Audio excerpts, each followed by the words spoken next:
একটি ট্রেন, বিশাল একটা অজগর হঠাৎ গায়ের পাশ দিয়ে বুলেটের মতো চলে গেল, অথচ আপনি কিছুই টের পেলেন না। এটা কি সম্ভব? ট্রেন কি আসলে পৃথিবীর সবচেয়ে আন্ডাররেটেড ঘাতক? আজকের ভিডিওটি শুনলে আপনি বুঝতে পারবেন ট্রেনে কাটা পড়া মানে শুধু হেডফোন লাগিয়ে হাঁটা না, এর পেছনে আছে রহস্য, আছে সায়েন্স, আছে সাইকোলজি, একটি ভয়ঙ্কর আত্মবিশ্বাস, হ্যাবিচুয়াল কনফিডেন্স। আমরা অনেকেই ভাবি ট্রেনে কাটা পড়া শুধু বাংলাদেশিরাই মারা যান, কারণ আমরা সিগন্যাল মানি না, হেডফোন কানে দিয়ে হাঁটি। প্রশ্ন হলো, মোবাইল হেডফোন তো এসেছে গত 15 থেকে 20 বছরে, তার আগে কি কেউ মরেনি? 2013 সালে শুধু আমেরিকাতেই 784 জন মানুষ ট্রেন লাইনে মারা গেছেন। ব্রিটেনে প্রতি বছরে প্রায় 500 জন মানুষ ট্রেন দুর্ঘটনার শিকার হন।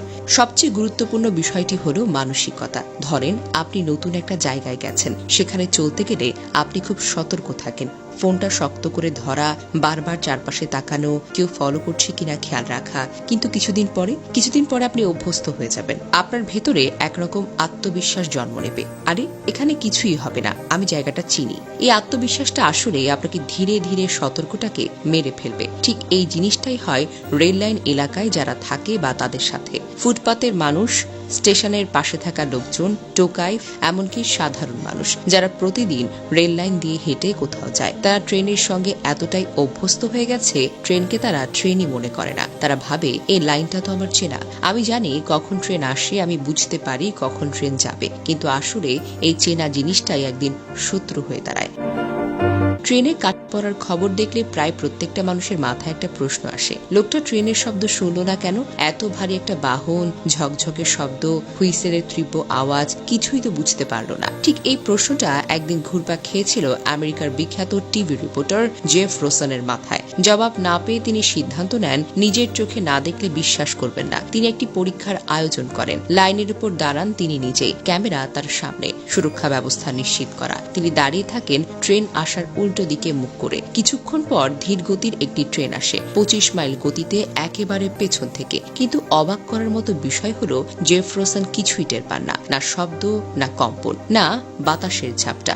কিছুই তাকে শেষমেশ সচেতন করতে পারেনি। শেষমেশ ট্রেন যখন খুব কাছে চলে আসে, তখন তিনি বুঝতে পারেন একটা বিশাল ধাতব অজগর ঠিক তার পেছনে দাঁড়িয়ে আছে। তিনি সময় হিসাব করে দেখেন, ট্রেনের শব্দ শোনা শুরু থেকে তাকে অতিক্রম করার সময়ের ব্যবধান মাত্র 5 সেকেন্ড, এবং যদি এই ট্রেনটির গতি 70 মাইল হতো, তাহলে সময় হতো 2 সেকেন্ডেরও কম। অর্থাৎ তখন সরে যাওয়ার কোনো সুযোগ থাকতো না। এই ছোট্ট বাস্তব পরীক্ষা বিশাল একটা শিক্ষা দেয়। সব সময় ট্রেনের শব্দ শোনা সম্ভব না। ট্রেন মানেই বিকট শব্দ আর হুইসেল, এই ধারণাটা একেবারেই ভুল।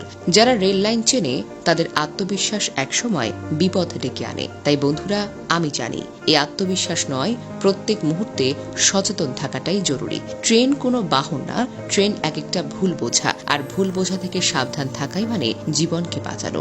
শুধু 2023 সালে বাংলাদেশের ট্রেনে পরে মারা গেছেন 1064 জন। এই সংখ্যাটা শুধু একটি পরিসংখ্যান নয়, এটা 1064 পরিবারের চিরস্থায়ী শোকের গল্প।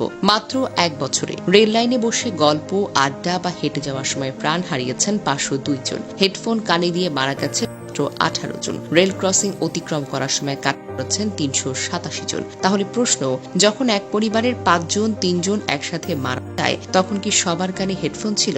না, কখনোই না। তাহলে তারা কিভাবে মারা যায়? এই প্রশ্নটার উত্তর খুঁজতেই আমরা বুঝতে পারি ট্রেন শুধু একটি বাহন নয়, এটি হলো একটি মিসকনসেপশন। অনেকেই ভাবে ট্রেন তো দূর থেকে শব্দ করে আসে, আগে থেকে টের পাওয়া যাবে। কিন্তু না, আমরা ভুলে যাই ট্রেনের শব্দ বাতাসে ভি শেপে ছড়িয়ে পড়ে। যে শব্দ রেল লাইনের একেবারে সামনে থাকা লোকের কানে ঠিকঠাক ভাবে পৌঁছায় না। ঝোপঝাড়, গাছপালা, এমনকি ধাতব রেল লাইন, এইসবও শব্দ আর ভাইব্রেশন শোষণ করে ফেলে। মানুষের কান বাহিরের শব্দকে ফিল্টার করে, এবং যেসব শব্দ মনে হয় কম গুরুত্বপূর্ণ, সেগুলো ইন্দ্রিয় ঠিকমতো ধরতে পারে না। যেমন যখন আমরা রাস্তার পাশে হাঁটছি, তখন গাড়ির শব্দ সবসময় শোনা যায় না, তেমনি ট্রেনের শব্দ শোনা যায় না যদি আমরা একটু মনোযোগহীন হয়ে থাকি বা অন্য কোনো কাজে ব্যস্ত থাকি। তাই সতর্ক থাকুন, সচেতন থাকুন। রেল লাইন কখনোই খেলার মাঠ নয়, হেঁটে যাওয়ার রাস্তা নয়।